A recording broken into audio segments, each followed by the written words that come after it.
Hello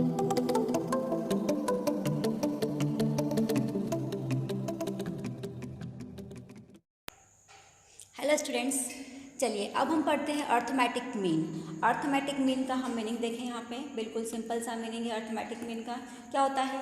some of all the observation. अभी जो हमने डेटा कलेक्ट किए हैं वो कलेक्ट किए हुए डेटा को हम क्या करते हैं, उसका सम कर लेते हैं और फिर क्या करते हैं, डिवाइड। उसको हम डिवाइड करते हैं किस चीज़ से? The number of the observation. जो कि हम जितने भी हमारे पास में आइटम्स है उससे उसको डिवाइड कर देते हैं। तो इस तरह से हमको जो फाइंड होता है वो कहलाता है हमारा अर्थमेटिक मीन। अब अर्थमेटिक मीन को हम एक्स बार से डिनोट करते हैं। जो स्टूडेंट मैथ्स के नहीं हैं उनको शायद समझ में नहीं आएगा कि एक्स बार क्या होता है। एक्स लिख के उसके ऊपर सिंपल सी छोटी सी लाइन बन जाती है। यहाँ पे ये लाइन दिख रही है आपको क्लियर? ये आपका क्या कहलाता है? एक्स बार कहलाता है। ठीक है, अब इसका एक छोटा सा फार्मूला है simple. X bar equals to sum of all the observation divide by number of observation. चलिए इसके अब देखते हैं हम definition according to W I King. जैसे कि हमने मीनिंग पढ़ा है, बिल्कुल मीनिंग के हिसाब से इसकी डेफिनेशन है। बहुत सिंपल डेफिनेशन है। द अर्थमेटिक एवरेज में बी डिफाइन एज सम और एग्रीगेट ऑफ अ सीरीज। जो सीरीज हमने बनाई है उसका हम क्या करते हैं, सम कर लेते हैं और उसके बाद क्या करते हैं, डिवाइडेड बाय देयर नंबर्स। तो ये हो गया आपका अर्थमेटिक मीन की मीनिंग और इसका डेफिनेशन। ठीक है, चलिए अब देखते हैं हम टाइप्स ऑफ अर्थमेटिक मीन। तो अर्थमेटिक मीन जो होता है ये दो टाइप का होता है। एक होता है आपका सिंपल या अनवेटेड अर्थमेटिक मीन और दूसरा होता है आपका वेटेड अर्थमेटिक मीन।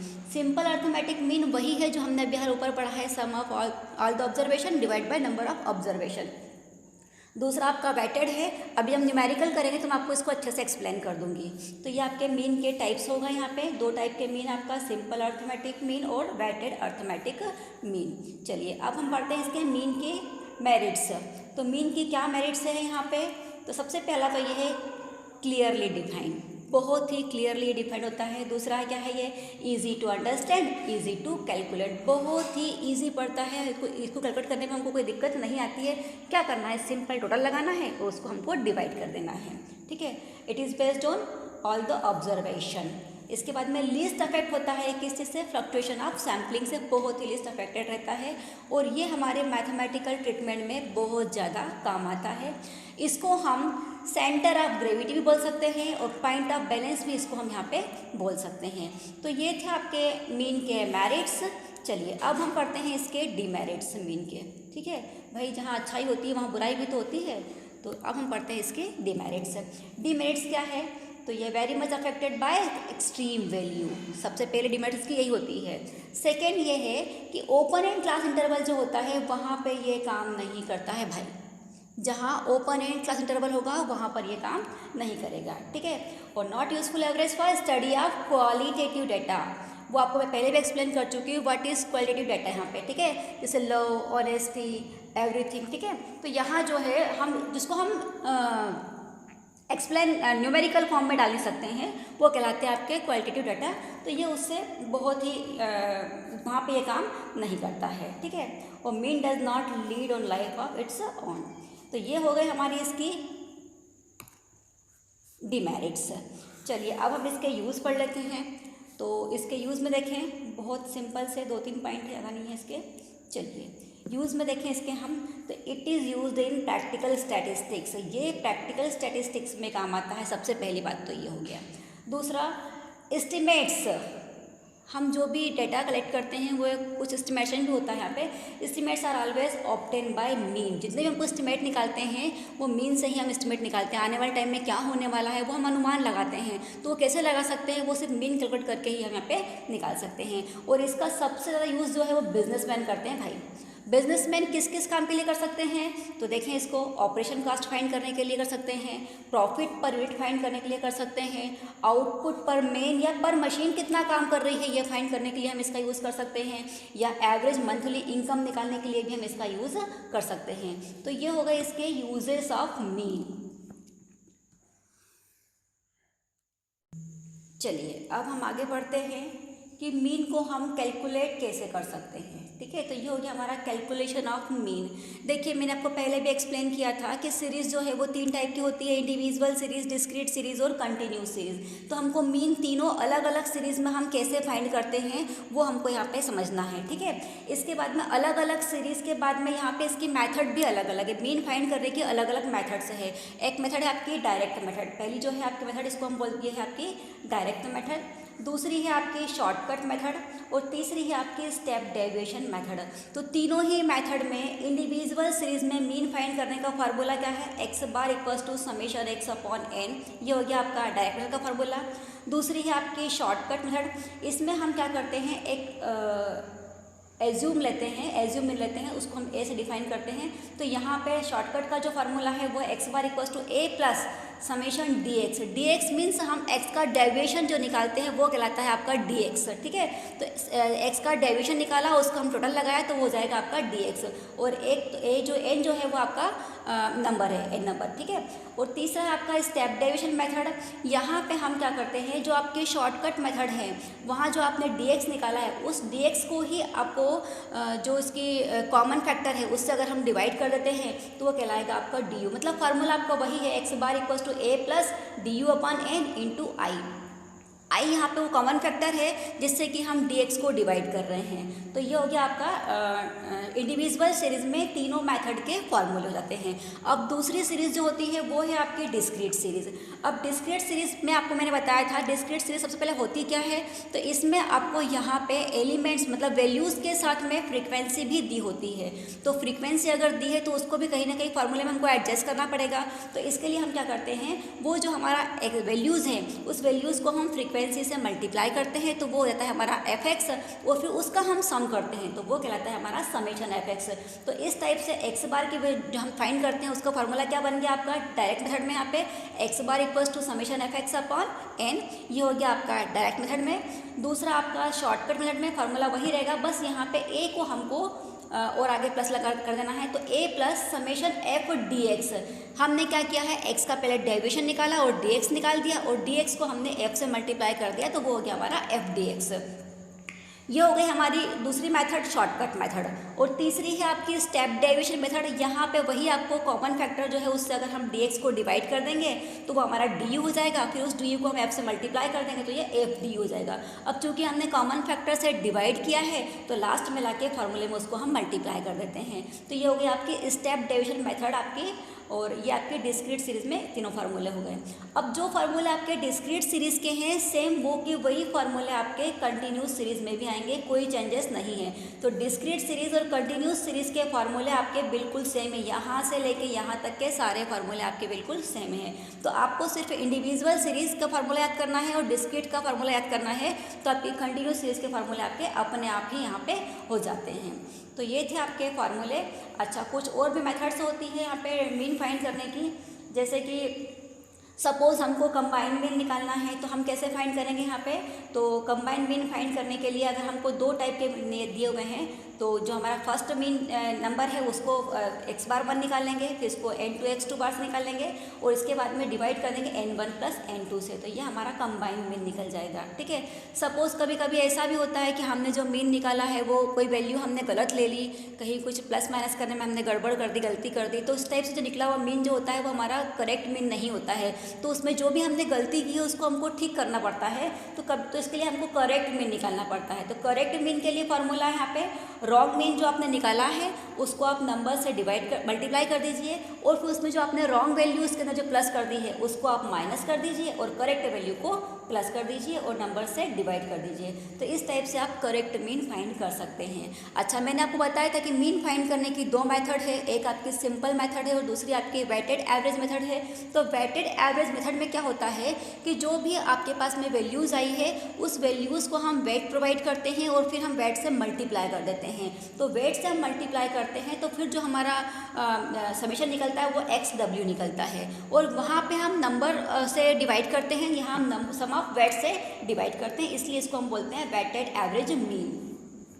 तो ये तो हमारे सिर्फ फार्मूले हैं जो मैंने आपको अभी एक्सप्लेन किए हैं। अब मैं आपको थोड़े से न्यूमेरिकल एक्सप्लेन कर देती हूँ। चलिए अब हम करते हैं इसके न्यूमेरिकल।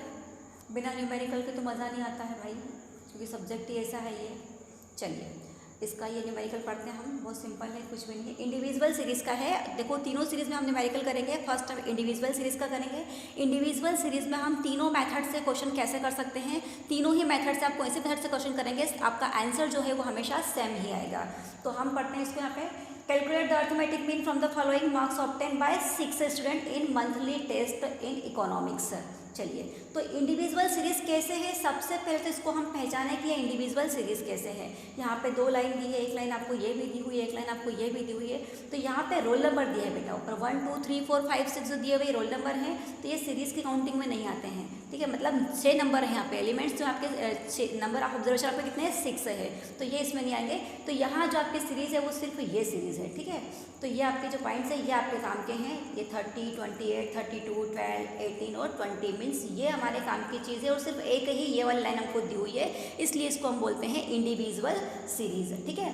अब इसमें हम अर्थमेटिक मीन कैसे फाइंड करेंगे इंडिविजुअल सीरीज़ में, तो इसका फार्मूला क्या है इंडिविजुअल सीरीज़ में, 3 मेथड है हमारी, हम इसको कर रहे हैं फर्स्ट मेथड से। फर्स्ट मेथड कौन सी है हमारी, डायरेक्ट मेथड,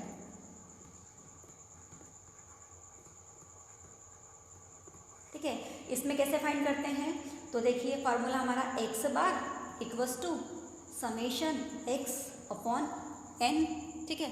अब समेशन x क्या है, जितने भी आपने ऑब्जर्वेशन लिए हैं इन सब का हमको सम करना है। अब ऑब्जर्वेशन क्या है हमारे पास में, तो फर्स्ट ऑब्जर्वेशन हमारा 30, second 28 plus 32 plus 12 plus 18 plus 20, और नंबर ऑफ ऑब्जर्वेशन कितने हैं हमारे पास में, 6 1 2 3 4 5 6 रोल नंबर दिए हुए हैं, ये हमारे ऑब्जर्वेशन हो गए।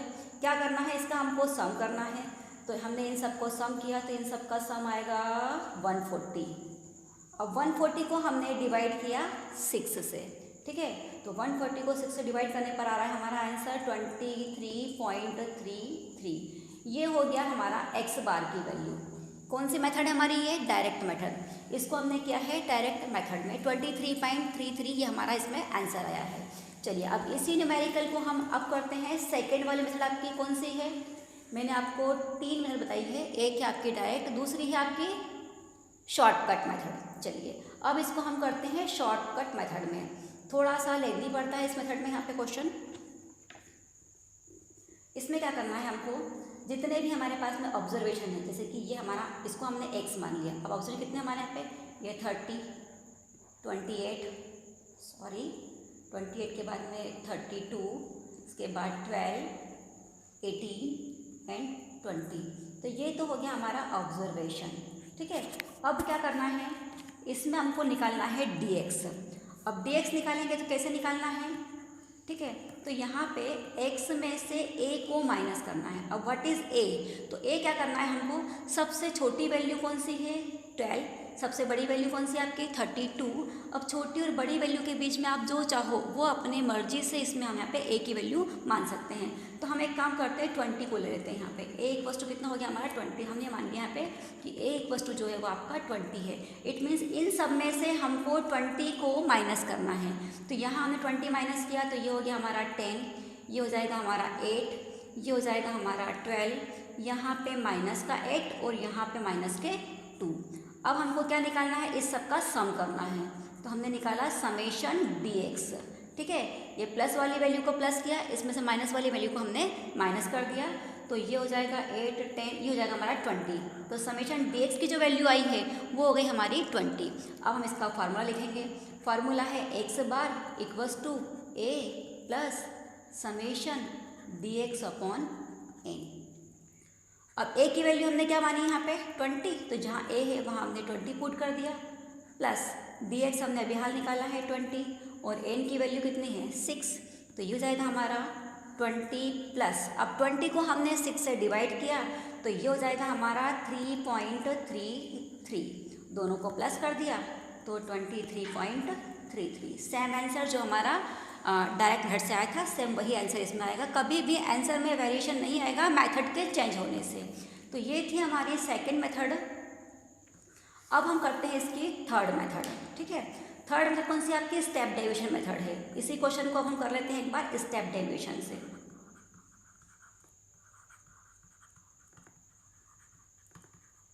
ठीक है। स्टेप डेविएशन में क्या करना पड़ता है हमको, यहाँ पे तो पहले हमने यहाँ पे लिखी x की वैल्यू वही हमारी 30, 28, 32, 12, 18 एंड 20, ये हमारी x की वैल्यू हो गई। इससे हम निकालेंगे यहाँ पे dx। तो dx निकालना तो वैसे ही निकलेगा आपका x माइनस a, वही हमने a की वैल्यू 20 ली यहाँ पे, तो ये हो जाएगा आपका 10, ये हो जाएगा 18, ये हो जाएगा 8, 10 के बाद में ये हमारा 8 है, ओके ठीक है। इसके बाद में ये हो जाएगा हमारा 12,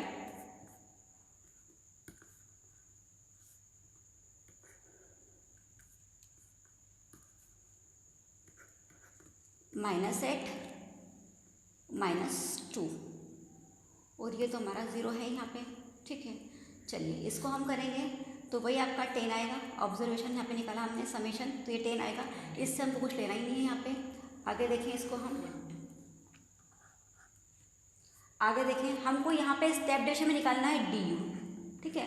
अब du कैसे निकलेगा यहाँ पे, तो du के लिए हम क्या करते हैं, x माइनस a जो हमारा आया है इसको हम कॉमन फैक्टर i से डिवाइड करते हैं। अभी हम इन सबको अगर ध्यान से देखें, इसको तो यहाँ पे ऐसा कौन सा टेबल है जिससे कि ये सब डिवाइड हो सकता है, तो हम देख रहे हैं कि ये 2 के टेबल से सारा डिवाइड हो सकता है। तो यहाँ पे i की वैल्यू जो है ये हमारी 2 रहेगी, तो 2 से इसको हम डिवाइड करेंगे तो ये हो जाएगा हमारा 5, ये 4, ये 6, ये -4, ये हो जाएगा -1 और ये हमारा -0। तो यहाँ जो हमारी वैल्यू आएगी वो आएगी आपकी 10 हो जाएगी इसकी वैल्यू। फार्मूला वैल्यू पुट करें, ये क्या हो जाएगा हमारा समेशन du है, ये समेशन du हो गया। चलिए फार्मूला देखें, इसका फार्मूला है x bar equals to a plus summation du upon n into i। अब a क्या है हमारा, a जो है वो 20 है प्लस समेशन du जो है 10 है, n हमारा 6 है और i की वैल्यू हमारी 2 है। i मीन्स हमारा वो कॉमन फैक्टर है, कॉमन टेबल है जिससे हमने डिवाइड किया था। तो ये हो जाएगा हमारा 20 प्लस 10 को पहले मल्टीप्लाई कर दें तो ये हो जाएगा आपको 20 प्लस 20 अपॉन 6, सेम बन गया वैसा कि वैसे यहाँ पे। तो 20 प्लस डिवाइड किया तो ये हो जाएगा आपका 3.33 और ये हो गया हमारा 23.33। इस तरह से हम देखते हैं कि तीनों ही सीरीज़ में, तीनों ही मेथड से अगर हम क्वेश्चन करते हैं तो हमारा जो आंसर आता है वो बिल्कुल सेम आता है, इसमें कोई वेरिएशन, कोई चेंजेस इसमें नहीं आता है। तो अभी हमने इंडिविजुअल सीरीज़ में हम न्यूमेरिकल कैसे करते हैं, इंडिविजुअल सीरीज़ में मैंने आपको तीनों मेथड एक्सप्लेन किए यहाँ पे, है ना। अब मैं इसके कुछ आपको न्यूमेरिकल दे रही हूँ, तो वो आप प्रैक्टिस कीजिए और इसके आंसर्स निकालिए, बताइए मुझे, और कोई क्वेरी है इस संबंध में तो मुझे आप बताइए, बाकी हम पढ़ेंगे नेक्स्ट वीडियो में।